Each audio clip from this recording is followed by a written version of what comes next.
Hello everyone, so welcome back to another video of me slowly destroying the keyboard. So let me show you what I did the other day. So there are these two keys, and I got, let me just unplug this. So I got put some O-ring in there because I think it's gonna improve the sound or the typing characteristics of the, oh my goodness, this is so heavy. Alright, I think by this time these keys, these switches are so, the tabs are so destroyed. But let me show you this. So remember how I install some O-rings, and I tell you that the sounds didn't change a lot, and so we're investigating the reason tonight. And let's see if I can bring in some light today. So you can, if you look in on the corner here, you should see that as your stem get pushed, it bottoms out but never touches the O-ring. So which is why it never worked. And you can go back to my typing video and see that the sound really didn't change because the key still bottoms out. So what really happens now is that so let me take that cap out. So let's say you installed it, and as you push it in, you see how that it never kind of touches or blocks the stem's movement in any way. So this is why when it comes to these box switches, the O-rings are ineffective. But there's another way you can do this, and I think I put in this switch. So let me open it up and show you.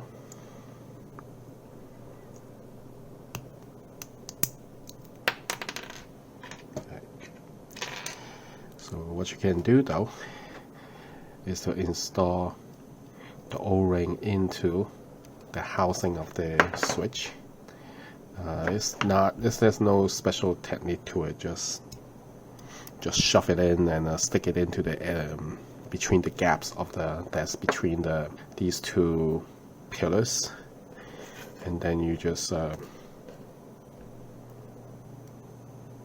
put the switch back in as normal. But your spring will be blocked by the O-ring a little bit, so it might be slightly more difficult, but otherwise still very doable.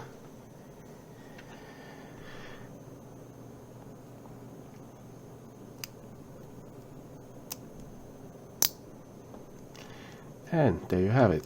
You have a O-ring that interferes.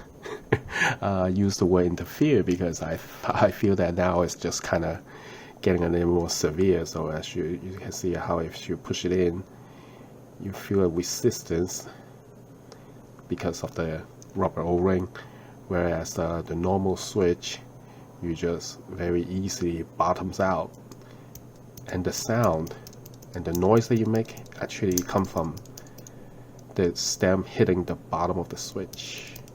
There's what commonly known as bottoming out. You can mitigate it by simply learn how to type light, like use less force when you type. But for those people with cherry switches, which is not, or even the Keychron electrical switches, which is I have a cherry right here, then maybe what will happen is that you can see how the O-rings kind of stops at the top of the switch, right? So let's just say, let me just install this thing back in, and I'll show you how it looks in the cherry switch.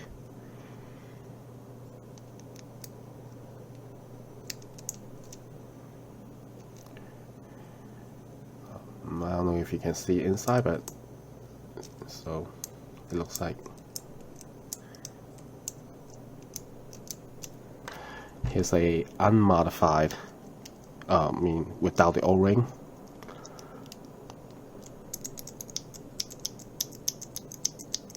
You hear that clack, clack, clack sound that's made by bottoming out. And this one doesn't have that clack, clack, clack. All you get is that click from the click bar. Right? See? So this, so that's the difference. So I will tell you this, that the O-ring installed in the stems only works with this type of switch, which includes Cherry MX or your Keychron switches. But anytime you have something like this with a box on the side, you have to put it inside the switch, which some people do. I mean, if you don't mind.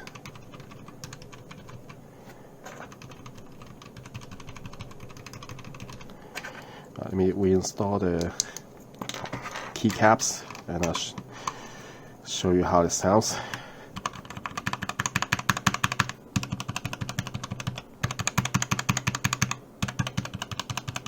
So see if you can spot the difference as this switch with the O-ring inside the switch. Now when you hit the bottom, it's still a little bit above the rest.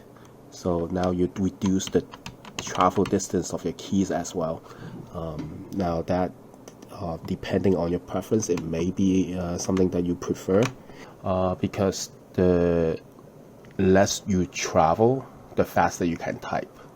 So I don't know your typing habit, whether you hit every key until it bottoms out and you receive the feedback and then you lift the key, or it is a really a very personal question.